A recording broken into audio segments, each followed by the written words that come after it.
အားလုံးပဲမင်္ဂလာပါအခု2019ရဲ့ Monday နေ့ကိုဆက်ပြီးတော့သွားမယ်ပေါ့နော် entry listening ပေါ့အဲ့တော့ဒီမဲ့ Monday နေ့ကလည်းအတူတူပါပဲ Monday နေ့ကဒီမှာ Hajime ni shitomo kite kudasai ဆိုပြီးလာပြီးရင် Ray လာမယ်ပေါ့နော်အဲ့ဒါတွေကိုမိနာဆန်တို့ကနားထောင်စရာမလိုပါဘူးအဲ့ဒီ Monday နေ့ Ray တွေကို City Way ကဖွင့်ပြတဲ့အချိန်မှာမိနာဆန်တို့ကနောက်ကပုတ်စာတွေအဖြေလေးခုတောင်မှွင့်လဲပုံလေးတွေကိုတစ်ချက်သွားပြီးတော့ကြည့်ထားပေးပါ onegai shimasu အဲ့တော့ကျတော့ichiban ကနေဆိုမိနာဆန်တို့ကစပြီးနားထောင်မယ်ပေါ့နော်ဟုတ်ပြီအဲ့တော့အခုလည်းအမနဲ့တူ ichiban ကနေစပြီးတော့လေ့လာကြည့်လိုက်ကြရအောင်ပါရှင်အဲ့တော့ ichiban နည်းနည်းတော့ကြော်ကြည့်မယ်ပေါ့နော်ကြော်တာမတော်တဆလွန်သွားရင်လည်း comment နာ site လွန်လားမလွန်လားနည်းနည်းဖွင့်ကြည့်လိုက်ပါမယ်ပေါ့နော်အဲ့ဒါလေးကိုတစ်ချက်သိခံပေးပေါ့နော်အဲ့ဒါလေးတွေသိခံမှာအရင်များနေပြီနော် sorry ပါကြော်ညာဝင်လည်းသိခံခိုင်းနေကြော်တာလွန်သွားတာတွေလူသွားတာဆိုရင်လည်းသိခံခိုင်းနေပြောရင်လည်းစကားပြောတာတွေမှားသွားရင်လည်းသိခံခိုင်းနေသိခံခိုင်းတာအရင်များနေပြီနော် comment နာ site ကဲစလိုက်ကြရအောင်ပါရှင်သိခံပေးကြပါကျမကို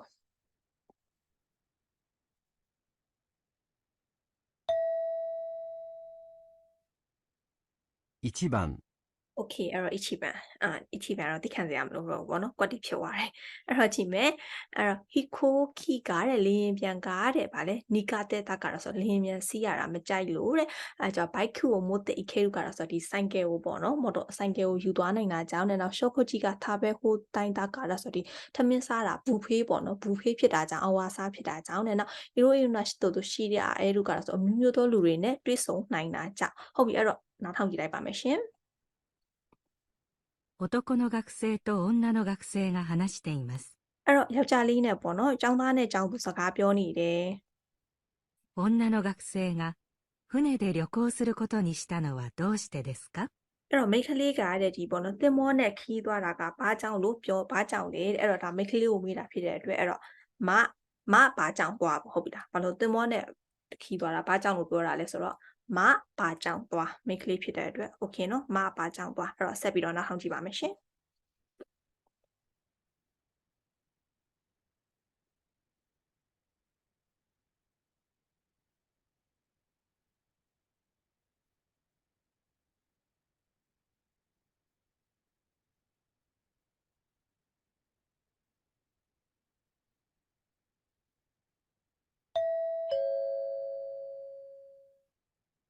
山本さん、夏休みはどっか行くの？山本ဆန်တဲ့နွေရာသီအားလက်ကအားလက် sorry အားလက်ရက်ကတဲ့တနည်းရတော့မှလား 船で3日かけて北海道に行くんだ。သင်္ဘောဖြင့်နဲ့3ရက်ကြာပေါ့နော်ဟိုကိုင်းတို့ကိုသွားမယ်တဲ့အဲ့တော့စနေပါပြီ面白そうだけど、စိတ်ဝင်စားဖို့ကောင်းတယ်ဆိုပေမဲ့လေ船って移動の時間が無駄だって思っちゃうな。သင်္ဘောဖြင့်တဲ့အဲ့လိုယူရှားတယ်ဆိုတာကတော့တနေရာကိုတနေရာသွားလာမယ်ယူရှားတယ်ဤတိုးဆိုတာကဒီတနေရာပြောင်းရွှေ့တာသွားလာတာကိုပြောတာပေါ့နော်အဲ့မျိုးသွားလာတာကတော့တဲ့အချိန်တွေကတော့အလဟတ်သက်ဖြစ်တယ်လို့ထင်တယ်ဒီပေါ်သင်္ဘောဆိုတော့ဗာပြီးတော့အချိန်ကြာတယ်လေဟုတ်တယ်မဟုတ်လား飛行機ならもっと早く着けるのに。လေယာဉ်နဲ့သွားမယ်ဆိုရင်တော့ပို့ပြီးတော့မြန်လေးတဲ့ဆိုက်ရောက်နိုင်တာတောင်でも、バイクを運べないでしょ？ဒါပေမဲ့လေတဲ့ motorcycle sorry ဟုတ်တယ်ဆိုင်ကယ်တယ်လို့မရဘူးလေအဲ့တော့ဒီမှာဆိုင်ကယ်ချောင်းစလာပါပြီနော်မီနာဆန်တို့ဟုတ်ပြီနော်လေယာဉ်နဲ့သွားဖို့ပြောတယ်လေဒါပေမဲ့သူကဆိုင်ကယ်ချောင်းစဒါပေမဲ့လေဆိုင်ကယ်ကတယ်လို့မရဘူးတဲ့あ、もしかして向こうで乗るの？အော်もしかしてဆိုမဟုတ်မှလည်းရောဟိုဘက်မှာစီးမလို့လားそれが目的で船にしたんだけど。အဲ့ဒါကတဲ့အဓိကရွေးချက်ဖြစ်ပြီးတော့တဲ့သင်္ဘောဖြင့်သွားခဲ့ပြီမဲ့လေအဲ့တော့တေးကြတယ်သူသင်္ဘောဖြင့်သွားရတဲ့အကြောင်းရင်းကပါလေဘိုက်ခုကြောင့်ဒီမှာထင်အဖြေကပါသွားပြီပေါ့နော်အဲ့ဒါကမခုတက်ခိအဲ့ဒါကအဓိကရွေးချက်ဟုတ်ပြီလားအဲ့တော့သင်္ဘောဖြင့်သွားကျင်တာဘာလို့လဲဆိုတော့ဆိုင်ကယ်တဲလို့ရလို့ပေါ့နော်အဲ့ဒါကအဓိကရွေးချက်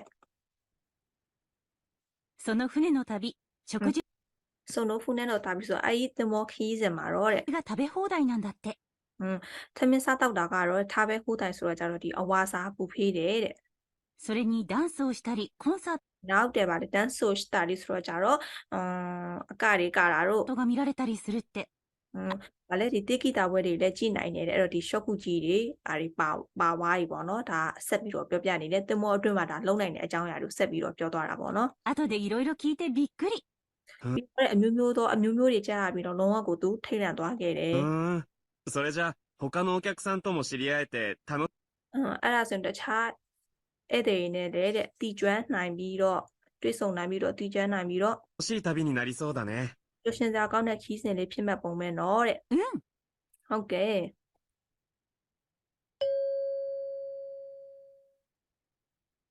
女の学生が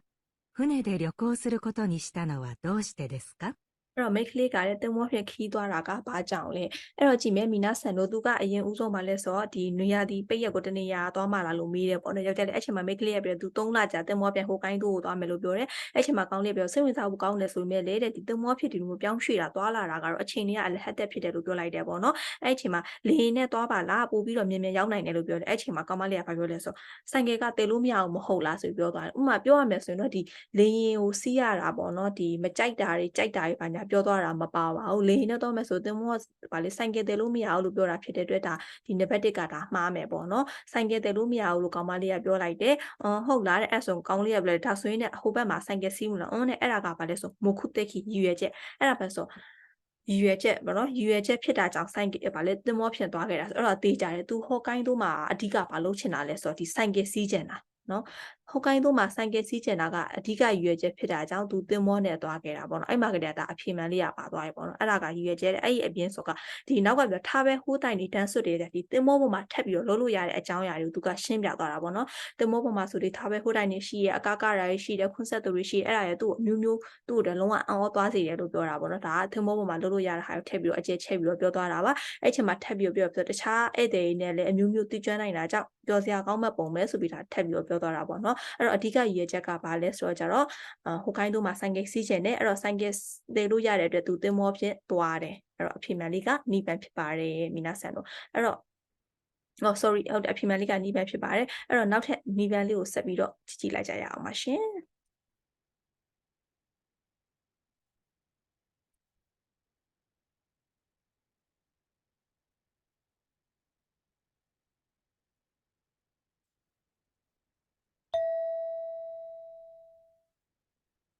2番。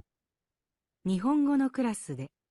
女の留学生と男の留学生が話しています。 အဲ့တော့ဂျပန်စာရဲ့အတန်းထဲမှာတဲ့ဒီပညာတော်သင်ကျောင်းသူနဲ့ကျောင်းသားကစကားပြောနေတယ် 男の留学生はどうやって勉強して聞き取りが上手になりましたか？ အဲ့တော့ယောက်ျားလေးရတယ်ဘယ်လိုမျိုးစာအုပ်လေးလာပြီးတော့တဲ့ဒီနားထောင်တဲ့စမ်းရည်တွေကတော်လာတာလေအဲ့တော့ဒါကယောက်ျားလေးဖြစ်တဲ့အတွက်ကြားပေါ့နော်ကြားဘာကြောင့်တော်လာတာလဲဆိုတော့ကြားဘာကြောင့်တော်ဟုတ်ပြီနော်ကြားဘာကြောင့်တော်ဒါအမအဆင်ပြေသလိုမှတ်တာတော့မီနာဆန်တို့ကလည်းမီနာဆန်တို့နားလဲလေသလိုမှတ်လို့ရတယ်နော်ဒါအမမှတ်ပုံမှန်နည်းလေးကိုပြပြပေးသွားတယ်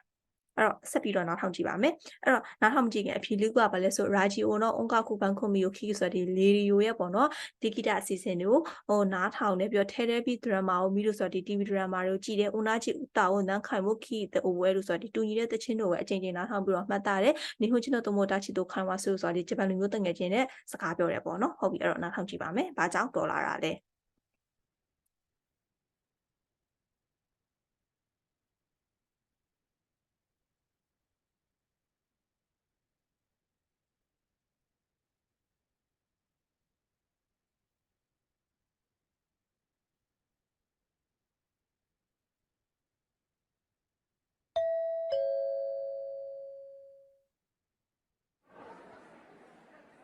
最近、聞き取りのテストでいつも အဲ့တော့ဒီတလောတဲ့ပေါ့နော်ဒီအဲ့လိုနားထောင်နေတဲ့တက်စစ်တူတွေမှာပေါ့နော်စာမိုးပွဲတွေမှာ いい成績取ってるね。 အမြဲတမ်းနဲ့ရလှက်ကောင်းတွေရတယ်နော်တဲ့ရမှတ်တွေကောင်းတယ်ပေါ့နော် どんな方法で勉強してるの？ ဘယ်လိုမျိုးတဲ့နီလန်းနေနဲ့လေးလာနေတာလဲ 以前、先生がラジオやテレビを利用するのがいいって言ってたでしょ？ အရင်တော့ကတော့တဲ့ဒီပေါ့နော် easy ဆိုအရင်ကပေါ့နော်ဆရာကားတဲ့ဒီလေဒီယိုတွေပြကြ TV တွေကိုအသုံးပြုတာကတော့ကောင်းတယ်လို့ပြောခဲ့တယ်မဟုတ်လားပြောခဲ့တယ်နော် 毎日1時間集中して聞くことで、 အဲ့တော့တစ်နေ့ကိုပေါ့နော်တစ်နာရီကြာတဲ့အိုင်ကိုစိုက်ပြီးတော့နားထောင်တဲ့အကြောင်းဖြစ်ပြီးတော့ かなり違ってくるって。 တော်တော်လေးကိုဟိုဘယ်လိုလဲမတူလာဘူးเนาะတော်တော်လေးကိုပြောင်းလဲလာတယ်တဲ့ 一度テレビでドラマ တစ်ချိန်နဲ့ TV မှာတဲ့ を見てみたんだけど、 တစ်ချိန်ပေါ့နော် TV မှာတဲ့ပေါ့နော် drama တွေကိုကြည့်ခဲ့ပေမဲ့လေအဲ့တော့ကြည့်မယ် ဒါနံပါတ်2အကြောင်းပေါ့နော်ပြောဆိုအခုနံပါတ်1နဲ့နံပါတ်2အကြောင်းကိုပြောနေတာပေါ့နော်အခုတခါဒရမာအကြောင်းကိုရောက်သွားပြီပေါ့ 目からの情報があると、それ ဘာတော့မဲကာရာမို့ဆိုဒီမြင်ရတာလဲပေါ့မျက်လုံးကနေလဲပေါ့နော်သတင်းချက်လက်တွေကရှိပြီးတော့ဆိုမြင်ရတဲ့သတင်းချက်လက်တွေကလည်းရှိပြီးတော့ に頼っちゃってダメで、 ခိုရီအဲ့ဒါနဲ့ပဲဘာဖြစ်လဲဆိုမရဘူးတဲ့ပေါ့နော်အဲ့ဒါနဲ့ထင်တောင်းဆိုပြီးမဲ့လဲအဲ့ဒါနဲ့ထင်လဲမရဘူးတဲ့ だからラジオにしたんだ。 အဲ့ဒါကြောင့်မလို့တဲ့ဗါလဲဆိုတခါလေဒီယိုကိုသူလုတ်ခဲ့တယ်ပြောင်းခဲ့တယ်ပြောမယ်ဆိုအရင်တော့ကသူပေါ့နော်ဟို TV ကနေပြီးတော့သူ drama တွေကိုကြည့်တယ်ပေါ့နော်အဲ့ဒါဆိုဗါလဲဆိုဟိုဒီမျက်လုံးကနေပြီးတော့လေသူမြင်ရတယ်ပေါ့နော်သတင်းရဲ့ချက်လက်တွေသူမြင်ရတယ်ရှိတယ်ဒါပေမဲ့အဲ့ဒါနဲ့ကလည်းသူမရဘူးလို့ပြောခံရပြီးတော့ဗါလဲသူလေဒီယိုကိုပြောင်းခဲ့တယ် 毎日やってる音楽の番組なんだけど、 နေ့တိုင်းပေါ့နော်နေ့တိုင်းပြုလုပ်နေတဲ့နေ့တိုင်းပြုလုပ်နေတဲ့တီကီတာရဲ့အစီအစဉ်ဖြစ်တာကြောင့်ဒါနံပါတ်1ကိုရောက်သွားပြီပေါ့နော်တီကီတာရဲ့အစီအစဉ်ဖြစ်တာကြောင့် 毎回違う歌手がお客さんとして来てて、 အဲ့တော့ my shoes ကအပတ်တိုင်းပေါ့နော်ချီကောက်ခါရှူစောကဒီမတူညီတဲ့ပေါ့နော်မတူညီတဲ့အဆိုတွေကအဆိုတော်တွေကဧည့်သည်အဖြစ်လာရောက်ပြီးတော့ 曲とか趣味なんかについて、 အဲ့တော့ခေတ်ခုဆိုတီလုံးပေါ့နော်တီကီတာနဲ့ပတ်သက်တာတီလုံးနဲ့ပတ်သက်တာတွေဝါသနာတွေနဲ့ပတ်သက်တာပြီးတော့တဲ့ 面白い話が聞けるんだ。 စိတ်ဝင်စားဖို့ကောင်းတယ်တဲ့စကားတွေကနားထောင်နိုင်ခဲ့တယ် じゃあ、日本の歌にも詳しくなった ဆိုရင်လည်းဂျပန်ရဲ့တချင်းတွေလည်းပဲအသေးစိတ်ဖြစ်လာပြီပေါ့နော်အသေးစိတ်သိလာပြီပေါ့နော်ဘာလို့ဆိုအပတ်တိုင်းတော့ဗာလဲဆိုလေရီယိုရဲ့အုံကခုအစီအစဉ်တွေကိုနားထောင်တာကိုအဲ့တော့ဒါနံပါတ်1နဲ့2နဲ့အကြောင်းကိုသူသိချပြောသွားတယ်ပေါ့နော် 日本人の友達とカラオケに行ったら、 ဂျပန်လူမျိုးနဲ့အတူတူတကားတော့ okay သွားတဲ့အခါမှာလည်းပဲတဲ့ いろいろ歌えるように、今 မျိုးတဲ့ဒီပေါ့နော်တချင်းတွေဆိုနိုင်တယ်လို့မျိုး 度は歌の練習もしようと思ってるんだ。 ဒီချိန်တော့တဲ့တချင်းတွေရဲ့လေ့ကျင့်မှုနဲ့လုပ်မယ်လို့သူတွေးထားတယ်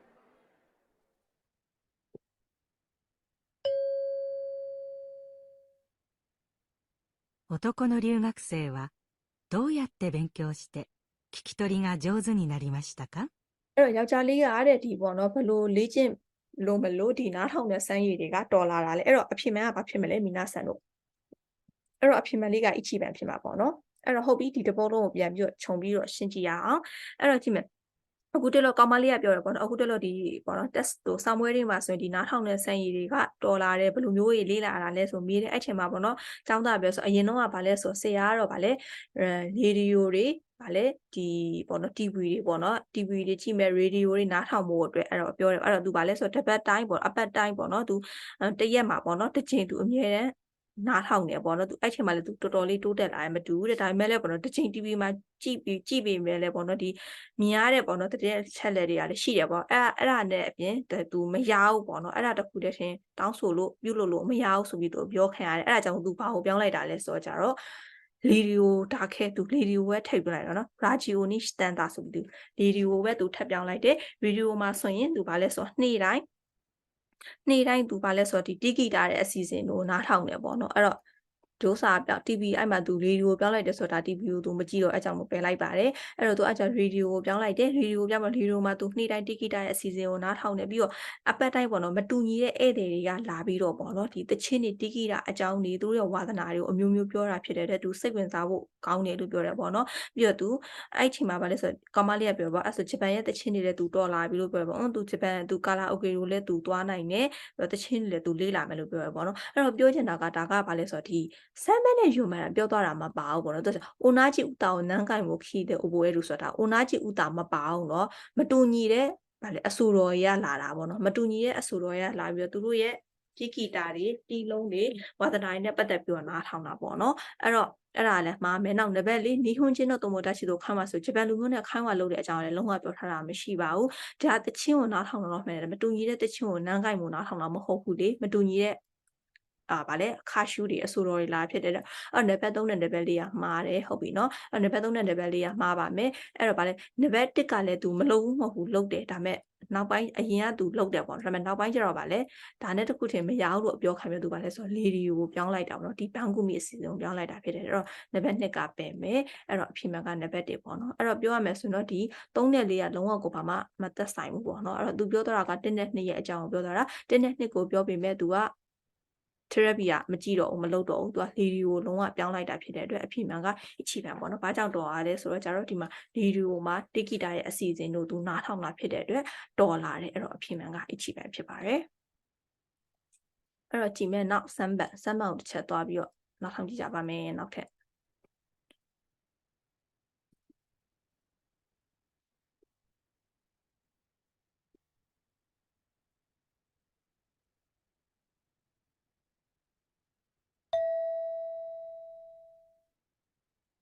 3番、お菓子の会社で男の先輩と女の人がある商品について話しています。အဲ့တော့ဒီမုတ်ကုမ္ပဏီတစ်ခုမှဆိုရင်လည်းဒီယောက်ျားလေးပေါ့နော်စီနီယာနဲ့တဲ့မိန်းကလေးကတဲ့ဒီသူတို့ရဲ့ရှုပ်ခုခင်ပေါ့သူ့ရဲ့ကွန်ပျူတာနဲ့ပတ်သက်ပြီးတော့စကားပြောနေတယ်調査によると、この商品が売れるようになったのはどうしてですか？ အဲ့တော့ချောဆာဆိုတာဒီစစ်တမ်းအရာဆိုရင်လည်းဒီကွန်ပျူတာကရောင်းရတာကဘာကြောင့်လဲတော့ပစ္စည်းဘာကြောင့်ရောင်းပေါ့ပစ္စည်းဘာကြောင့်ရောင်းရပေါ့ဟုတ်လားအဲ့တော့ပစ္စည်းဘာကြောင့်ရောင်းရမှတ်ထားမယ်နော်ဒီလိုမျိုးလေးနှုတ်လေးတွေမှာ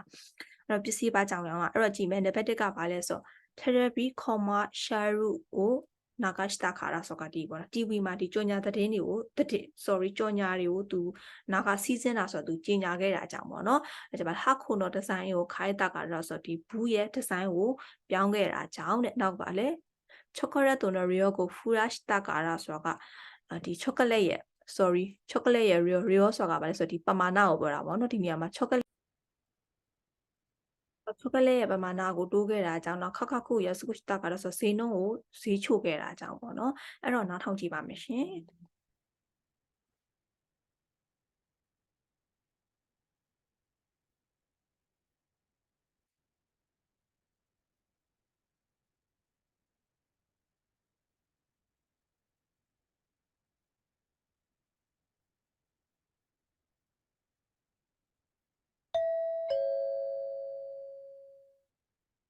佐藤さん、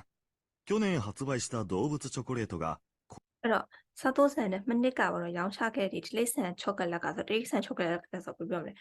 တိရစ္ဆာန်ပုံစံချောကလက်လေးတွေကိုပြောတာပေါ့နော်ဒီဘူးလေးတွေအိတ်ကလေးတွေအဲ့လိုမျိုးပုံစံကိုပြောတာပေါ့နော်အဲ့လိုချောကလက်ကတဲ့今年急に売れるようになったんだって？ ဒီနှစ်တဲ့ရုပ်တရက်ကြီးပေါ့နော်ဒီရောင်းကုန်သွားတဲ့လား 佐藤さんが頑張ったおかげだね。စာတိုးဆန်ကတဲ့အကျိုးသားခဲ့တဲ့အကျိုးကျေးဇူးကြောင့်ပါတဲ့အဲ့တော့ start ပြီးတော့ပြောနေပြီပေါ့နော်ဘာကြောင့်ရောင်းကုန်မလဲဆိုတော့ ありがとうございます。 ကျေးဇူးတင်ပါတယ်တဲ့ 去年はテレビコマーシャルを流して派手にမနစ်ကတော့တဲ့ဒီ TV ရဲ့ပေါ့နော်ကြော်ညာအစီအစဉ်တွေကိုလုပ်ပြီးတော့တဲ့ 宣伝したのに全然売れなかったんですよ。အဲ့တော့ဗာလေဟို sorry ဘာလေးကိုနှစ်ထပ်တောင်ပြောမိသွားတယ် sorry เนาะအဲ့တော့ဒီမနစ်ကတော့ကျတော့ဒီပေါ့နော် TV တဲ့ဒီကြော်ညာတွေလုပ်ပြီးတော့တဲ့လုံးဝပေါ့နော်တောက်ပစာပေါ့နော်လုံးဝတောက်ပစာနဲ့ကြော်ညာတွေလုပ်ခဲ့တာတောင်မှပဲတဲ့အကုန်လုံးနဲ့မရောင်းနိုင်ခဲ့ဘူးလေတဲ့ဒါမနစ်ကအကြောင်းအရာကိုပြောသွားတာပေါ့နော် 今年は箱のデザインをライオンからパンダに変えてみたんです。ဒီနှစ်ကတော့တဲ့ဗာလဲဆိုဒီဘူးရဲ့ဒီဇိုင်းကိုပေါ့နော်ဘူးရဲ့ဒီဇိုင်းကိုတဲ့ဗာလဲဆိုဒီ line ဆိုချင်းသိပေါ်ကနေပြီးတော့ပန်နာပုံသူပြောင်းကြည့်ခဲ့တယ် 宣伝はやめて。 ချင်းဆိုတာကဒီကြော်ညာတွေကိုလည်းသူရက်ခဲ့တယ်အဲ့တော့ဒီမှာဒီ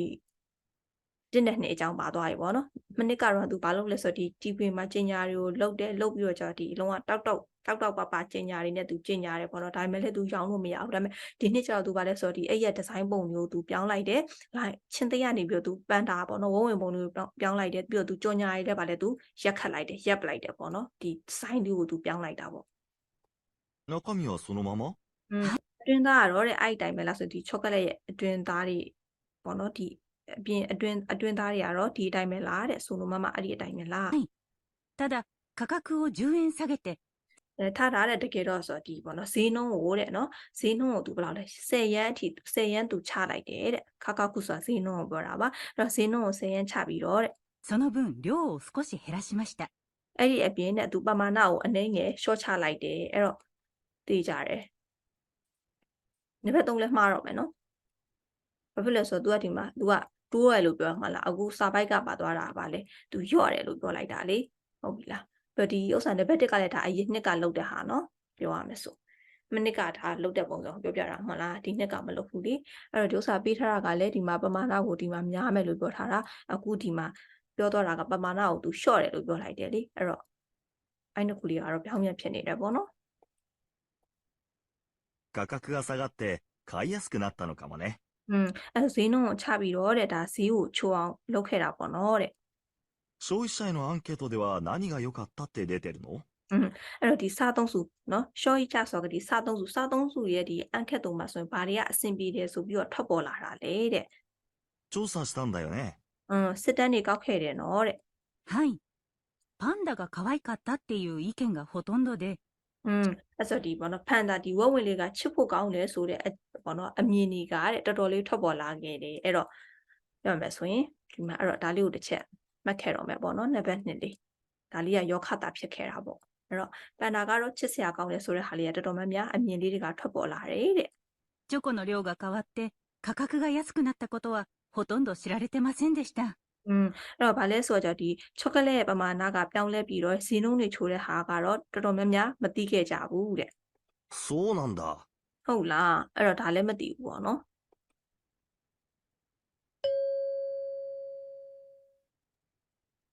調査によると、この商品が売れるようになったのはどうしてですか？အဲ့တော့ဒီပေါ့နော်စစ်တမ်းတွေအရာတဲ့ဒီဗာလဲရှော့ဟင်ဆိုတာဒီပစ္စည်းကဘာကြောင့်ရောင်းကုန်တာလဲအဲ့တော့ကြည့်မယ်အဖြေမှန်လေးကဗာလဲဆိုတော့ကြတော့နိဗ္ဗာန်ဖြစ်မှာပေါ့နော်။ तू ကပြောသွားတယ်မဟုတ်လားဒီပစ္စည်းဒီနှစ်ပေါ့နော်ဒီနှစ်ပစ္စည်းတွေကအကုန်လုံးရောင်းကုန်တယ်ပေါ့နော်။ရောင်းကောင်လေးကပြောလိုက်တယ်ဒီနှစ်ပစ္စည်းတွေကအကုန်လုံးရောင်းကုန်သွားခဲ့တယ်တဲ့။စာသူဆန်ကျေးဇူးကြောင့်အဲ့ချိန်မှာ तू ကောင်းမလေးပြောတယ်အဲ့မှာ तू ရှင်းပြရတယ်နော်ကျေးဇူးတင်ပါတယ်တဲ့ तू မနှစ်တုန်းကဆိုရင် TV မှာလည်းကြီးညာတယ်တောက်ပပတွေသူကြီးညာဆိုင်နဲ့လောက်တယ်ပေါ့နော်ဒါပေမဲ့သူကလည်းအကုန်လုံးရောင်းမကုန်ဘူးအဲ့တော့ပြောရမယ်ဆိုတန်နံပါတ်1ကအရင်တော့မိနစ်ကအကြောင်းအရာပေါ့နော်အကုန်လုံးလည်းရောင်းမကုန်ဘူးမိနစ်ကအကြောင်းအရာကကြီးညာတယ်ဒါပေမဲ့လည်းသူရောင်းမကုန်ဘူးဟုတ်လားဒါအကျိုးစာကြရောင်းလို့ကုန်တဲ့အကြောင်းအရာအောင်မေးတာနော်ဒီနှစ်ကျသူဘာလဲဆိုတော့ကြတော့ဒီနှစ်ကျတော့သူဒီဇိုင်းကိုပြောင်းလိုက်တယ်ဒီဇိုင်းကိုပြောင်းပြီးတော့သူကြီးညာတွေကိုလည်းရက်လိုက်တယ်အဲ့တော့ဒီဇိုင်းပြောင်းတဲ့အကြောင်းအရာကဒါနီးပန်းမှာပေါ့နော်ဒီဇိုင်းကိုလည်းပြောင်းလိုက်တယ်ကြီးညာတွေကိုလည်းရက်လိုက်တယ်ပြီးတော့သူကလည်း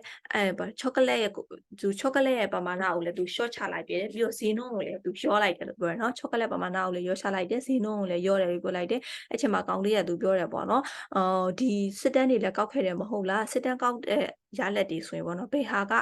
အဆင်ပြေတယ်လို့ပြောလဲဆိုပြီးတော့ကမလို့မိလိုက်တယ်အဲ့ချိန်မှာဘာလဲဆိုတော့သူတရိษံသူပါလဲဝက်ဝင်ပုံစံကိုပြောတယ်မလားဝက်ဝင်ပုံစံပြောင်းလိုက်တာကခဝါအီဖြစ်တယ်ဆိုပြီးတော့ဒီအမြင်တွေကထွက်လာတယ်လို့ပြောလိုက်တယ်ပေါ့နော်အဲ့တော့ဒါလေးကအဲ့တော့နိဗ္ဗာန်ပေါ့အဲ့ဥစ္စာကပြောင်းတာကနိဗ္ဗာန်ကိုဒီဇိုင်းပြောလိုက်တာဟုတ်ဒါပေမဲ့သူတို့ကလည်းချောကလက်ပမာဏတွေဈေးနှုန်းတွေကိုတော့ဈေးနှုန်းပြောင်းတာတွေတော့သူကတော်တော်များများဟိုတူရှိတာတဲ့ message တော်တော်များများမသိခဲ့ဘူးလို့ပြောတယ်လေအဲ့တော့ level 3နဲ့ level 4ကသူတို့မသိခဲ့ဘူးဆိုတော့ဒါမှားမယ်အဲ့တော့ဒီချောစစစ်တမ်းမှာထွက်လာတာဘာလဲဆိုတော့ဒီခဝိုင်းခတ်တာဆိုတာပြောဆိုပန်ဒါပုံဝဝင်ပုံလေးပြောင်းတော့ကခဝိုင်းခတ်တာဆိုပြီးတော့ထွက်လာတယ်ဆိုရတာချောစစစ်တမ်းနေရပေါ့နော်ဒါလေးထွက်လာတယ်အဲ့တော့ဘာလဲဆိုတော့ဒါဒီဇိုင်းပြောင်းတာလို့ပြောရမှာပေါ့ဟုတ်ပြီလားအဲ့တော့အဖြစ်မှန်လေးကနှိပြန်ဖြစ်မှာပေါ့နော်နံပါတ်1ကမနစ်ကအကြောင်းအရာ3နဲ့4ကဒါဧည့်သည်တွေဝယ်ယူစားသုံးသူတွေတိတောင်တတိတောင်မထားမိတဲ့အကြောင်းအရာလေးပေါ့နော်စစ်တမ်းထဲမှာဆိုဘာကောင်းတာလဲဆိုတော့ဒီဒီဇိုင်းပြောင်းလိုက်တာကယောခတာဖြစ်တယ်ခဝိုင်းဖြစ်တယ်ဆိုပြီးတော့ဒါအပြောခံထားတာပေါ့နော်အဲ့တော့အဖြစ်မှန်လေးကနှိပြန်ဖြစ်ပါတယ်ဒီဇိုင်းပြောင်းချက်တွေအရာဒီကွန်ပျူတာလေးကအရောင်းလို့ကုန်သွားတာပေါ့နော်ဟုတ်ပြီလားအဲ့တော့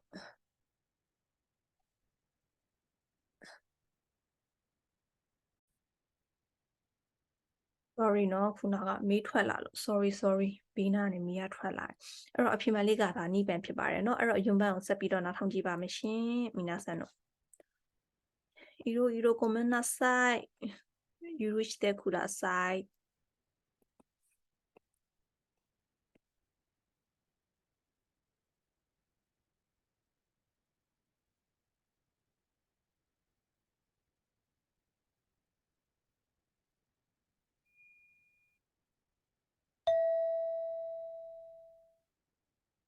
4番ラジオでアナウンサーがある図書館について話しています。အဲ့တော့ဒီပေါ့နော်ဒီလေဒီယိုမှာတဲ့ဒီ announcer ဆိုတာကအစီအစဉ်တင်ဆက်သူကတော့တဲ့ဒီပေါ့နော်စာကြည့်တိုက်တခုတော့စာကြည့်ရတဲ့ပတ်သက်ပြီးတော့စကားပြောနေတယ်。この図書館のどんなところが珍しいと言っていますか？အဲ့ဒီပေါ့နော်ဒီစာကြည့်တိုက်မှာဆိုဘယ်လိုမျိုးအရာက misrashi လုံးဝပေါ့နော်ထင်ရှားတာပေါ်လွင်တာလုံးဝပြောင်းမြောက်တာပေါ့နော် ပြောနေတာလေတဲ့အော် sorry အဖြေကိုမပြောရသေးဘူးကြော်မိတော့မယ်ကံကောင်းလို့အဲ့တော့ကြည့်မယ်နော်နံပါတ်၄ရှုခုချီရှိနာကာရာဟွန်ကယောမဲဆိုတာဒီသမင်းစားတော့ရင်လည်းပေါ့နော်စာအုပ်ကဖတ်နိုင်နေတဲ့ခါရီတာဟွန်အီယနီတိုတိုခက်တဲ့ခူရဲလူဆိုတာဒီငားယူတဲ့စာအုပ်ကိုအင်ထိပေးပို့ပေးတယ်နီချူယိုချီခံရီယောတက်ခီလို့ဆိုတာ24နာရီကြာအသုံးပြုနိုင်တယ်ပတ်တူတူအစ်ရှော်နီဟာအီရဲလူဆိုတာဒီအိမ်မွေးတရိတ်ဆန်လေးနဲ့အတူတူဝင်ရောက်နိုင်တယ်တဲ့အဲ့တော့နားထောင်ကြည့်လိုက်ပါမယ်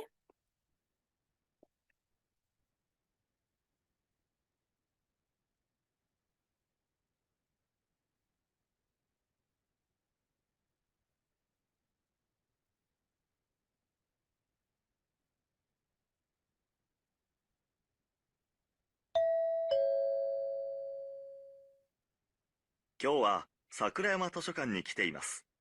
ဒီနေ့ကတော့တဲ့အဲ့ပေါ့နော်ဆာကူရာယာမတူရှောခံဟိုတဲ့ဗာလဲဆိုတော့ကြတော့တွားနေပါတယ်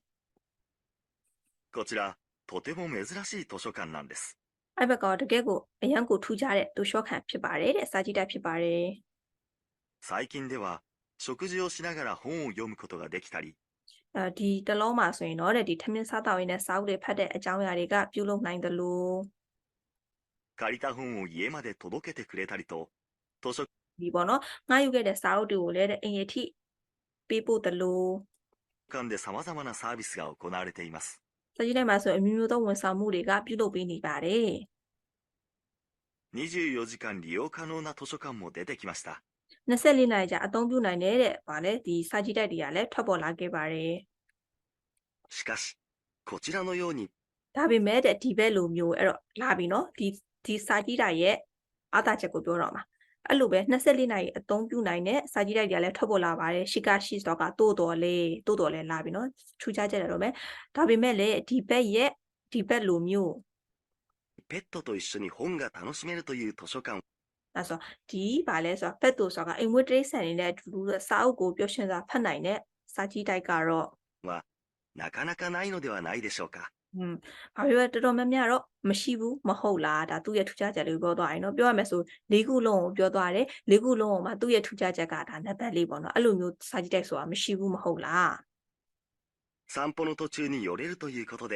ပြီးတော့ဒီပေါ့နော်လမ်းလျှောက်ရင်းနဲ့ပေါ့လမ်းလျှောက်ရင်လမ်းခုလက်မှာပဲပေါ့နော်ဒီ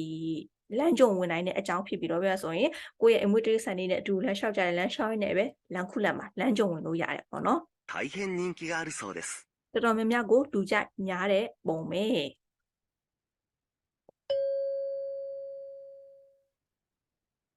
この図書館の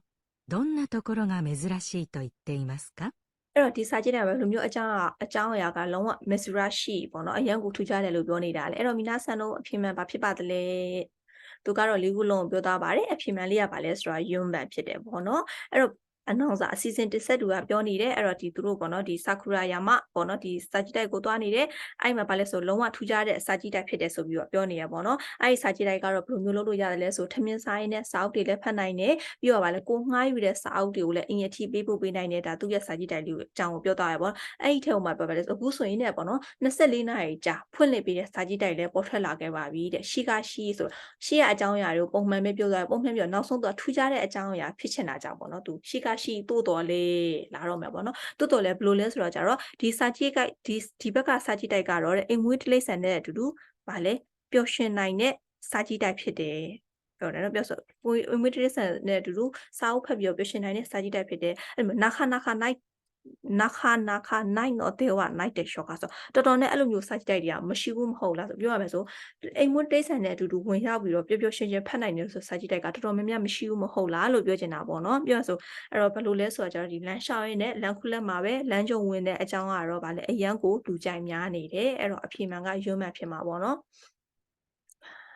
ပြောတော့ကတော့၄ခုလုံးအကြောင်းအရာပြောတော့ပါတယ်ရှိကရှိတိုးတော်လဲဒါပေမဲ့ဒီလိုမျိုးအိမ်မွေးတိလိษံနေတဲ့အတူတူဝင်ရောက်နိုင်တဲ့စာကြည့်တိုက်ကတော့တကယ်ကိုတော်တော်လေးကိုမရှိဘူးမဟုတ်လားဆိုပြီးပြောသွားတယ်ပေါ့နော်အဲ့တော့အဖြေမှန်လေးကယွန်းမှန်ဖြစ်ပါတယ်ဒီအကြောင်းအရာတော့အကုန်လုံးကိုပြောသွားတယ်ပေါ့နော်အကြောင်းအရာအကုန်လုံးမှာသူ့ရဲ့ထူးခြားချက်တွေကတော့ဒါယွန်းမှန်ပေါ့ဒီလိုမျိုးစာကြည့်တိုက်ကတော့တော်တော်များများမရှိဘူးတဲ့အိမ်မွေးတိလိษံနဲ့အတူတူပျော်ရွှင်နိုင်တဲ့စာကြည့်တိုက်ပေါ့နော်အဲ့တော့နောက်တစ်ခုဒါလေးကတော့တူတူလေးပဲနော်အရန်တော့ တခြားပုတ်တွေဒီပုတ်လေးကပို့ပြီးတော့နောက်ထောင်ရတာပို့လွယ်တယ်လို့ခံစားရတယ်နော်ဘာလို့ဆိုတော့ရွှေရွှေရှက်ရှက်တွေလည်းပြောတော့တာမပါဘူးလေလုံးဝရှင်းရှင်းလင်းလင်းပဲပြောသွားပြီးတော့တူလဲတူတယ်နော်အဲ့တော့ခေါ်ပန်းကိုဆက်သွားကြည့်ပါမယ်ရှင်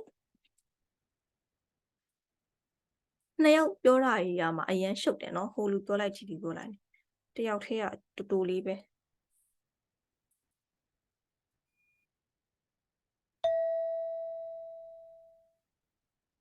5番、大学で男の学生と女の学生が話しています。 အဲ့တော့တက္ကသိုလ်မှာတဲ့ဒီကျောင်းသားနဲ့ကျောင်းသူကစကားပြောနေတယ် 女の学生は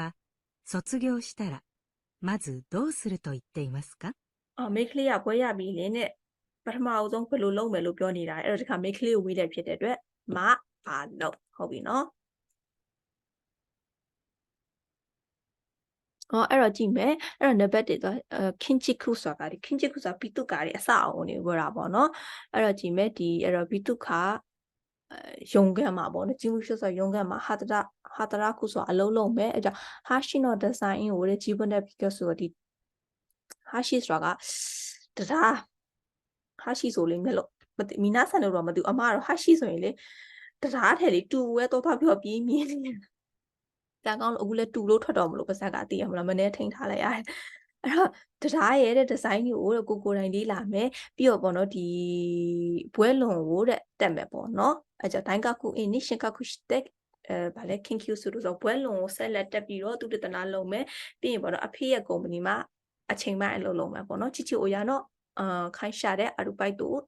စုလို့အဲ့တော့အဖေရဲ့ကုမ္ပဏီမှာအချိန်ပိုင်းလုပ်မယ်အဲ့တော့နားထောင်ကြည့်ပါမယ်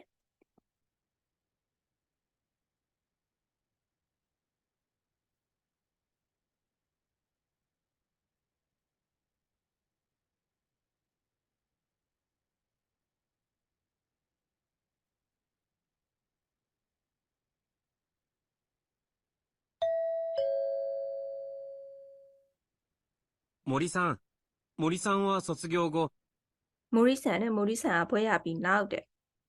確か建築事務所に就職するんだよね。သူထင်တယ်လောက်တော့တဲ့ဒီပေါ့နော်ခင်ရှိခုဆိုတာကဒီဘီတုကာပေါ့နော်ဘီတုကာရုံခန်းမှာပဲတဲ့အလုံးဝင်ရောက်မှာပေါ့နော်တဲ့ 建築学科だから専 ပေါ့နော်ဒီဘီတုကာတဲ့မေဂျာဖြစ်တာကြောင့်တဲ့ 門の仕事ができていいね。 ကိုယ့်ရဲ့မေဂျာရဲ့တဲ့အလုပ်ကပေါ့နော်ရတာကြောင့်တဲ့ကောင်းတာပေါ့နော်တဲ့ その話、父の紹介で決まってたんだけど、 အဲ့ဒီစကားကတော့ဒီဖိဖိရဲ့မိတ်ဆက်တာကြောင့်တဲ့ဆုံးဖြတ်ခဲ့ပြီမဲ့လေ 他にやりたいことができて断っ တခြားတဲ့လှုပ်ချင်တဲ့အကြောင်းအရာတွေကပေါ်ထွက်လာပြီးတော့ たんだ。 ဘာလဲတွေ့ဝေနေရတယ်ပေါ့နော်တွေ့ဝေနေတယ်တဲ့ もったいないな。なんで？ နှမျိုးကိုကောင်းလိုက်တာတဲ့ဘာလဲတဲ့ うん。卒業論文書くときに見た論文の中に、 အဲ့ဆိုဗါလေဒီဘွဲယူတဲ့စာတမ်းမှာရေးခဲ့တဲ့အချိန်တုန်းကပေါ့နော်အဲ့ကြီးခဲ့ရတဲ့စာတမ်းရဲ့အထဲမှာဆိုရင်တဲ့ 橋の建設についてのものがあってね。 ဒီတရားတွေရဲ့ပေါ့နော်တရားရဲ့ဒီအဆောက်အုံနဲ့ပတ်သက်ပြီးတော့တရားရဲ့ပြည်သူ့ကာရီနဲ့ပတ်သက်တဲ့အရာတွေကရှိခဲ့တယ်နော်တဲ့ それ読んだら、 အဲ့ဒီကိုဖတ်ပြီးတော့တဲ့ 橋のデザインについて、 အဲ့တော့တရားရဲ့ဒီဒီဇိုင်းတွေနဲ့ပတ်သက်ပြီးတော့တဲ့ いろいろ調べたくなっちゃったんだ。 အမျိုးမျိုးသူရှာဖွေချင်လာခဲ့တယ်အဲ့တော့ပြောသွားပြီနော်အဲ့တော့မိနာဆန်တို့အဖြေလေးတော့နည်းနည်းရိမ့်မိမယ်ထင်တယ်ပေါ့နော်ပြောသွားပြီပေါ့နော်ဒါအမတစ်ခုချင်းစီဖောက်ပြီးတော့မပြဘူးပေါ့နော်ပြီးမှအမအကုန်လုံးရှုံပြီးတော့ပြန်ရှင်းပေးမယ်မိနာဆန်တို့အရင်ဆုံးကိုယ့်ဘာသာကိုအဖြေလေးကိုစဉ်းစားစေချင်လို့လေနော် じゃあ、大学院に進むの？ ဒါဆိုရင်ねဘာလဲဘွဲလွန်ဆက်ပြီးတော့တက်မှာလား 1年ぐらい တစ်နှစ်လောက်ကတော့တဲ့ 自分で世界中の橋をあちこち見て回って勉強してみる。 ကိုဘာသာကိုပေါ့နော်ဒီတစ်ကမ္ဘာလုံးမှာရှိတဲ့တရားတွေပေါ့နော်တရားရှိတဲ့ဒီနေရာဟိုနေရာတွေကိုတဲ့လှည့်လည်ကြည့်ရှုပြီးတော့တဲ့သူလေ့လာမယ် で、その後日本に帰って အဲ့ဒီနောက်တဲ့ဂျပန်ကိုပြန်လာပြီးတော့ 大学院に入って ဘွဲလွန်ဆက်တက်ပြီးတော့တဲ့ 専門的に研究するつもり。 ကိုယ့်ရဲ့ဒီမေဂျာမှာပေါ့နော်သူတေသနာလုပ်မယ်လို့သူတွေးထားတယ်ယူရထားတယ် 世界中回るとするとお金かかるね。 ဒီကမ္ဘာလုံးကိုပတ်မယ်ဆိုရင်တဲ့ပတ်ဆက်ကတော့ကုန်မှာပဲနော်တဲ့ だから、父の会社でアルバイトしてる。卒 ဒါကြောင့်မလို့တဲ့ဖေဖေရဲ့ကုမ္ပဏီမှာပဲသူအချိန်ပိုင်းအလုပ်လုပ်နေတယ် 業までの間ね。 ဘွဲရတဲ့အထိအတော်အတွင်းမယ်နော်တဲ့စွစုံရောမတယ်နော်အိုက်ဒါဆိုဘွဲရတဲ့အထိအတော်အတွင်းမယ်နော်တဲ့ そっか。頑張ってね。 ဟုတ်လားတဲ့ကြိုးစားနော်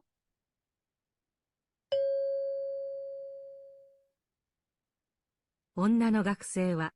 卒業したら、まず、どうすると言っていますか？ တော့ကောင်မလေးကဘွဲရမယ်ဆိုဘာကိုလုပ်မယ်လို့ပြောနေတာလေအဲ့တော့မီနာဆန်တို့အဖြေလေးကိုရေးမိလိုက်ပါသလားအဖြေလေးဖတ်မိလိုက်ပါသလားပြောသွားတာကတော့၄ခုလုံးကိုပြောသွားပါတယ်အဲ့တော့အဖြေမှန်လေးကဘာဖြစ်မလဲမီနာဆန်တို့အဖြေမှန်လေးကနိဗ္ဗာန်ပေါ့နော် အဲ့တော့အဖြေမှန်လေးကအနိဗ္ဗာန်ဖြစ်ပါတယ်မီနာဆန်တို့အဲ့တော့ကြည့်မယ်သူကဘာလဲဆိုတော့ကြတော့သူကအရင်ဦးဆုံးပြောသွားတာကကောင်လေးရပြောတယ်ပေါ့နော်မိုရီဆန်နဲ့မိုရီဆန်ဘွဲရပြီးပြီဆိုရင်တဲ့ဒီပေါ့နော်ပြီးသူကရုံးခန့်မှာပဲအလုံးလုံးမှာအလုံးဝင်ရောက်မှာမဟုတ်လားဆိုပြီးသူကပြောသွားတယ်လေသူကဘာလဲသူ့ရဲ့မေဂျာကလည်းဒါပြီးသူခါမေဂျာပေါ့နော်အဲ့တော့ပြောကောင်မလေးကပဲပြောအဲ့ဒါကဖိဖိရဲ့ပေါ့နော်မိတ်ဆက်ပေးမှုကြောင့်ဆုံးဖြတ်ခဲ့ပြီးမယ်တခြားလှုပ်ရှင်တဲ့အကြောင်းအရာကပေါ်ထပ်ပြီးတော့သူတွေ့ဝင်နေရလို့ပြောတယ်အဲ့တော့တွေ့ဝင်ရဆိုပြတီးကြတယ်ဒါသူချက်ချင်းမလို့ဖြစ်တော့ဘူးကွာတိလားသူတွေ့ဝင်သွားပြီလေ အဲ့တော့အဲ့ဆိုတော့ကောင်မလေးအကောင်လေးကပြောတာနှမျောစရာကောင်းလိုက်တာအဲ့တော့ဘာလဲသူကဘာလဲဆိုတော့ဒီပေါ့နော်ဒီဘွဲယူရဲ့ဒီဘွဲယူရဲ့ဘာလဲ robot ဆိုတော့ဒီစာတန်းနဲ့ရေးတဲ့အခါတော့သူရေးခဲ့တယ်ပေါ့နော်အဲ့ချိန်မှာကြီးခဲ့တယ်တဲ့ဒီစာတန်းရဲ့အထဲမှာဆိုရင်ဒီတရားရဲ့ပေါ့နော်ဒီစောက်တာတွေနဲ့ပတ်သက်ပြီးတော့သူတွေးခဲ့တယ်တဲ့အဲ့ဒါကိုဖတ်ပြီးနောက်သူဘာလဲတရားရဲ့ဒီဇိုင်းတွေနဲ့ပတ်သက်ပြီးတော့သူအမျိုးမျိုးဘာလို့ရှာဖွေကြည့်ချင်တယ်အဲ့တော့တေးကြတဲ့သူဒါသူ့ရဲ့မုခုတက်ခိလီယာဒါဖြစ်တော့မှာပေါ့နော် သူဒီမေဂျာကိုယူခဲ့တော့မှန်တယ်ဒါမဲ့လည်းသူ robot စာတန်းတွေကိုဖတ်ပြီးတော့သူဒါကိုသူစိတ်ဝင်စားသွားပြီးတော့ဆိုတရားရဲ့ဒီဇိုင်းတွေကိုသူစိတ်ဝင်စားသွားတယ်ပေါ့နော်ဟဲဒါဆိုအမကောင်လေးကပြောဒါဆိုရင်သူတက္ကသိုလ်ဘွဲလွန်ဆက်ပြီးတော့တက်မှလာလို့မေးတယ်အဲ့အချိန်မှာနဲ့သူတစ်နှစ်လောက်ကတော့တဲ့ကိုဘာသာကိုဗာလဲဒီကဘာမှာရှိတဲ့တရားတွေပေါ့နော်သူအမျိုးမျိုးလှည့်လည်ပြီးတော့သူဘင်ကျော်လို့ရှင်တဲ့သူတရားကိုသူဘင်ကျော်လို့ဖို့အကြောင်းပြောနေပေါ့နော်အဲ့တော့ဒါဒီအကြောင်းပဲသူဆက်ပြောနေပါပြီအဲ့တော့ဘင်ကျော်လို့ရှင်တယ်လို့သူပြောသွားရတယ်ပြီးတော့ကြမှာသူဗာလဲဆိုတော့ဂျပန်ကိုပြန်လာမယ်ဂျပန်ကိုပြန်လာပြီးမှသူဗာလဲဆိုတော့ထပ်ပြီးတော့သူတိုင်းကကူအင်ဆွဆုံရော sorry တိုင်းကကူအင်လုံးမှာပေါ့နော်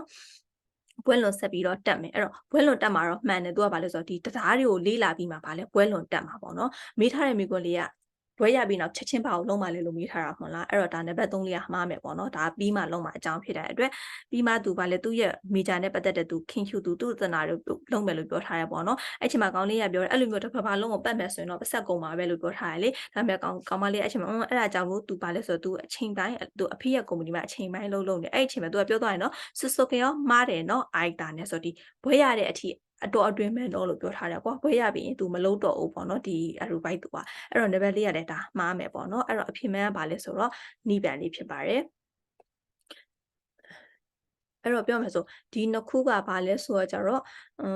ဒီနှစ်ခုက तू နောက်မှဒါကိုလုတ်ပြီးမှလုံမှာဟုတ်တယ်နော်ဒီတရားကိုသူလေးလာပြီးမှဒီနှစ်ခုကိုလုံမယ်အပြဒီအချိန်ပိုင်းလုပ်တယ်ဆိုရင်သူဘွဲရတဲ့အထိအတော်တွင်းလေးကိုပဲဒါသူလုံမယ်ပေါ့နော်အဲ့တော့အဖေမှန်ကနိဗ္ဗာန်ဖြစ်ပါတယ်သူဘွဲရပြီးရင်သူအရင်ဦးဆုံးတရားရဲ့ဒီဇိုင်းနဲ့ပတ်သက်တာကိုသူအရင်ဦးဆုံးလေးလာမယ်လေးလာပြီးမှသူဘွဲလွန်ပါညာသူဆက်တက်မယ်ပြီးတော့သူအဲ့ချိန်မှာသူခင်ကျူးတွေလုံမယ်ပေါ့နော်ဒီဥစ္စာကြောင့်ဖေရဲ့ဆုံးဖြတ်ချက်ကြောင့်ဒီဥစ္စာကအဆုံးဖြတ်ထားတယ်ဆိုပေမဲ့လေဖေရဲ့ဗာလဲမိတ်ဆက်ပေးမှုကြောင့်ဆုံးဖြတ်ထားရဆိုမဲ့တဲ့သူဗာလဲမလုပ်သေးဘူးအရင်ဆုံးသူတရားကိုလေ့လာမယ်ပေါ့နော်အဲ့တော့အဖေမှန်လေးကစမ်းမတ်ဖြစ်ပါတယ်မီနာဆန်တို့တခုခုပြောတော့တာမရှင်းတာရှင်းရင်လည်းပေါ့နော်နားထောင်ပြီးကွန်မန့်မှာအချိန်မီမှတ်ပြီးတော့မေးလို့ရပါတယ်နော်အားလုံးပဲအဲ့တော့ရောခုပန်ကိုဆက်ပြီးတော့တွက်ကြည့်ကြပါမယ်ရှင်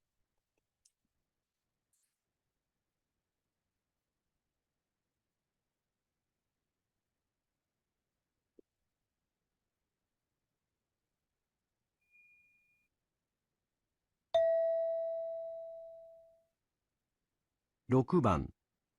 会社で、男の人と女の人が話しています。 ကုမ္ပဏီမှာတဲ့ယောက်ျားလေးနဲ့မိန်းကလေးကစကားပြောနေတယ် 新入社員の坂本くんは、社長とどんな関係ですか？ အဲ့တော့ဒီဝန်ထမ်းအသစ်ဖြစ်တဲ့စခါမိုတိုခွန်ပေါ့နော်အဲ့တော့တဲ့တထေးနဲ့ဘယ်လိုမျိုးပတ်သက်တာလဲတဲ့အဲ့တော့ကြည့်မယ်ရှာရှောင်းတော့မူစုခိုတထေးရဲ့တာရှာရှောင်းတော့မူစုခိုတော့ယူစတထေးရဲ့တာရဲ့တငယ်ချင်းနောက်ရှာချောင်းတော့ဤရဲ့နော်ခင်ကျော်တော့ရှိတော့ဆိုဒီတထေးရဲ့အိမ်နီးချင်းကြအိမ်နီးချင်းနာဟုတ်ပြီလားsorry အိမ်နာနီးချင်းတထေးရဲ့အိမ်နာနီးချင်းလူ sorry နော်မြန်မာစာရေးလည်းမှားကုန်နော်ရှာချောနော်တိုင်းခါခုနော်ခိုဟိုက်တတိရဲ့ဗာလဲဆိုတက္ကသိုလ်ရဲ့ ဂျူနီယာပေါ့နော်အဲ့တော့နားထောင်ကြည့်လိုက်ကြရအောင်ပါအဲ့တော့ဒါလေးကပုံစံကြီးကဆက်စုတော့မှလည်းတူရနော်ဝန်ထမ်းအတရတထင်းနဲ့ဘာတော်လဲဆိုပြီးတော့ဒါဆက်စုမဲ့စကားဖွဲ့နေတယ်ဟုတ်ပြီလားအဲ့တော့နားထောင်ကြည့်ပါမယ်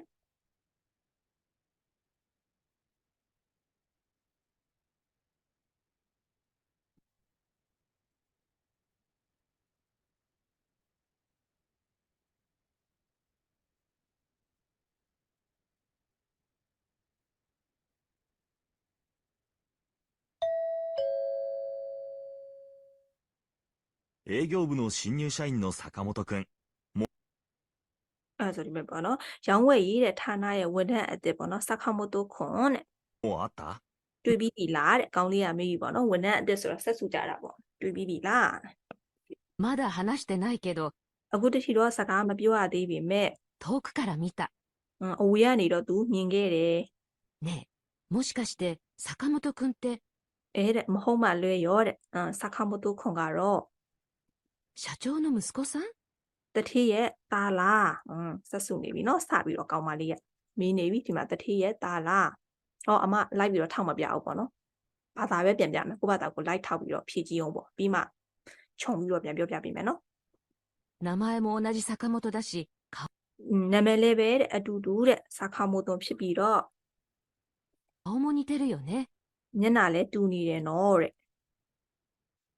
それにこの間、社長と二人で親しそうに話してたし。 အဲ့ဒီအပြင်နဲ့ဒီအတော်အတွင်းပေါ့နော်ဒီတတိနဲ့နှစ်ယောက်ထဲတဲ့ယဉ်နေတဲ့ပုံစံမျိုးနဲ့စကားတွေပြောနေတယ်ယဉ်နေတဲ့လိုမျိုးစကားတွေပြောနေတယ်တဲ့ やっぱりそう思った？ ။ဩထင်းတဲ့အတိုင်းပဲတဲ့အဲ့လိုမျိုးတွေးခဲ့တာလားတဲ့ 僕もそう思って、 ။ငါလည်းအဲ့ဒီလိုမျိုးတွေးပြီးတော့စလာပြီပေါ့နော်ဒီမှာသားလိုမျိုးတွေးနေကြတဲ့အကြောင်းကိုပြောနေရနော် 坂本くんに聞いてみたんだ。 ။စခမိုတိုခွန်တဲ့သူမေးကြည့်လိုက်တယ်တဲ့ そしたら、社長の家の近所に住んでて、 ။အဲ့လိုမျိုးလို့မေးကြည့်လိုက်တဲ့အခါမှာတတိရဲ့တဲ့ဗာလေအနီးနားချင်းမှာပေါ့နော်နေထိုင်နေတယ်အဲ့တော့စမ်းမှန်ရောက်သွားပြီပေါ့နော် 子供の時から知ってるんだって。 ကလေးဘွားကလေးကတဲ့တိနေတာတဲ့ပြောမစို့တတိနဲ့ကောင်လေးနဲ့ကအနီးနားချင်းဆိုတော့ကောင်လေးကသူကလေးဘွားကလေးကတတိနဲ့တိနေတာပေါ့နော် 坂本くんも初めて会社に来た時、 စခမိုတိုခွန်လေတဲ့ဒီပထမဆုံးနဲ့ဒီကုမ္ပဏီကိုလာတဲ့အခါမှာတော့တဲ့ 社長がいてびっくりしたらしいよ。 ဒီကရှိပြီးတော့တဲ့သူလည်းထိတ်တန့်သွားတဲ့ပုံပဲပြောမယ်ဆိုရင်တော့သူ့ရဲ့အင်းနာချင်းဦးလေးကတတိဖြစ်နေတယ်ဆိုတော့ဒါသူမသိခဲ့တာနေမှာပေါ့နော်အဲ့တော့သူလည်းထိတ်တန့်သွားတယ်တဲ့ 確かに、社長に息子さんがいるって聞いたことないから、 နဲ့သူပေါ့နော်တက်ကသူတွေးထားသလိုပဲတဲ့ဒီတတိမှာပေါ့နော်တားရှိတယ်ဆိုရဲ့အကြောင်းကလည်းသူကြားဘူးထားတာမရှိဘူးတဲ့ おかしいと思ったんだけどね。သူထူးဆန်းတယ်လို့သူတွေးမိရပေါ့နော်တတိမှာလည်းသူတားရှိတယ်လို့မကြားဘူးပါဘူးဒါပေမဲ့တတိရဲ့တားလားမသိဘူးဆိုပြီးတော့သူတွေးနေပြီးတော့သူထူးဆန်းတယ်လို့တော့သူတွေးနေတယ်တဲ့ そうだね。 ဟီနေပေါ့နော်ဟုတ်တယ်နော်တဲ့ 坂本くんって、僕の大学の後輩なんだって。စခမိုတိုခွန်ကတော့တဲ့ငါရဲ့တက္ကသိုလ်ကတဲ့စီနီယာတဲ့ 話してみたらとっても面白くてね。 စကားပြောကြည့်လိုက်တဲ့အခါမှာတော့အရင်ကိုစိတ်ဝင်စားဖို့ကောင်းတယ်တဲ့ いい後輩が入ってきて嬉しいよ。 ကောင်းမွန်တဲ့တော်တဲ့ပေါ့နော်ကောင်းမွန်တဲ့တော်တဲ့ဂျူနီယာလေးကဝင်ရောက်လာတာကြောက်တဲ့သူပြောတယ်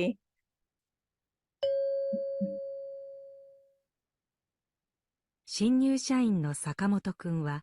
社長とどんな関係ですか？ အဲ့တော့ဝန်ထမ်းအသစ်ကတော့တဲ့တတိနဲ့ဘယ်လိုမျိုးတော်ဆက်တာလဲအဲ့တော့မီနာဆန်အဖြေမှန်လေးဒါလေးကတော့လဲပါတယ်အဖြေမှန်လေးဘာဖြစ်မလဲမီနာဆန်တို့ဘာကိုယူထားပါတယ်လဲအဖြေမှန်ကပါလဲစမ်ဘတ်ဟုတ်တယ်နော်တတိရဲ့အိန္ဒိနာချင်းလူဟုတ်တယ်နော်ကောင်မလေးနဲ့ကောင်လေးကပြောနေတယ်ဝန်ထမ်းအသစ်ကဝင်ရောက်လာတယ်အမကောင်လေးကမေးတယ်ပေါ့နော်တွေးပြီးလာမေးတယ်ကောင်မလေးကမတွေးရသေးဘူးအဝေးကနေပဲကြည့်ခဲ့တယ်ဒါပေမဲ့လည်းပေါ့နော်တတိနဲ့ကနာမည်လည်းတူနေတယ်ရုပ်ချင်းလည်းတူနေတဲ့အတွက်တတိရဲ့တာလားမသိဘူးဆိုပြီးတော့သူပြောလိုက်တယ်ပေါ့နော်ပြီးတော့နှစ်ယောက်လုံးကယင်းနေလဲစကားပြောနေအဲ့ချိန်မှာကောင်းလေးကပြောထားတယ်နဲ့ထင်ထားသလိုပဲအဲ့လိုမျိုးတွေးနေတာလားတဲ့တကယ်တော့ဗာလဲသူလည်းပဲအဲ့လိုတွေးခဲ့ပေမဲ့လည်းဗာလဲသူဝန်ထမ်းအစ်စ်ကိုသူမေးကြည့်လိုက်တယ်ပေါ့နော်စခမိုတိုခွန်သူမေးကြည့်လိုက်တဲ့အခါမှာတော့တတိရဲ့ဗာလဲအင်းနီနာချင်းမှာသူနေထိုင်တဲ့လူလို့သူကတီးလိုက်တယ်မဟုတ်လားအဲ့မှာတည်းကတိုက်ရိုက်ကြီးပါသွားတယ်ပေါ့နော်အင်းနီချင်းမှာနေထိုင်တဲ့လူလို့ပြောလိုက်တယ်တဲ့ပြောဗာလဲကလေးဘွားကလေးကတီးနေတာပြောဆိုဒီကလေးဘွားတွေကတီးနေတာအဲ့ချိန်မှာကောင်းမလဲပြောသူတွေးထားသလိုပဲတတိမှာဗာလဲသူသားရှိတယ်ဆိုတဲ့အကြောင်းကလည်းမကြားဘူးဟုတ်တယ်တတိမှာသားရှိရဆိုတဲ့အကြောင်းကမကြားဘူးမှာတော့တတိရဲ့သားရဲ့တငယ်ချင်းလည်းဖြစ်ပါအောင်မလားမဖြစ်နိုင်တော့ဘူးပေါ့နော်အဲ့ချိန်မှာသူပြောလိုက်တယ်ပေါ့နော်သူလည်းထူးဆန်းပါတယ်လို့တွေးနေတယ်တဲ့အဲ့ချိန်မှာကောင်းလေးကသူ စခါမိုတိုခွန်နဲ့စကားပြောလိုက်တဲ့အခါမှာသူ့ရဲ့အကြောင်းရပါလဲခိုးဟိုက်ဂျူနီယာဖြစ်နေတယ်ပေါ့နော်အဲ့ဒါဆိုတတိယခိုးဟိုက်မဟုတ်ဘူးเนาะအခုစကားပြောနေတဲ့လက်ရှိဝန်တန်းရဲ့ခိုးဟိုက်ပေါ့နော်အဲ့ဒါကြောင့်လည်းပဲလေးရလည်းမှားပါမယ်အဖြစ်မှန်ဆမ်းဘတ်ပေါ့နော်တတိရဲ့အနီးနာချင်းတူပေါ့နော်သူစခါမိုတိုခွန်ကလေးဘွားကဒီတတိနဲ့တည်နေတာပေါ့နော်အဲ့တော့အဖြစ်မှန်လေးကဆမ်းဘတ်ဖြစ်ပါတယ်အဲ့တော့မီနာဆန်ဒါကတော့2019 12လပိုင်းရပေါ့နော်ဒါမွန်တိုင်းညီလေးပေါ့ဟုတ်ပြီလားအဲ့တော့အားလုံးပဲမွန်တိုင်းဆန်မွန်တိုင်းယွန်းမွန်တိုင်းကောမှာပြန်လဲဆုံတွေ့ပါမယ်စာညွန်နာရာ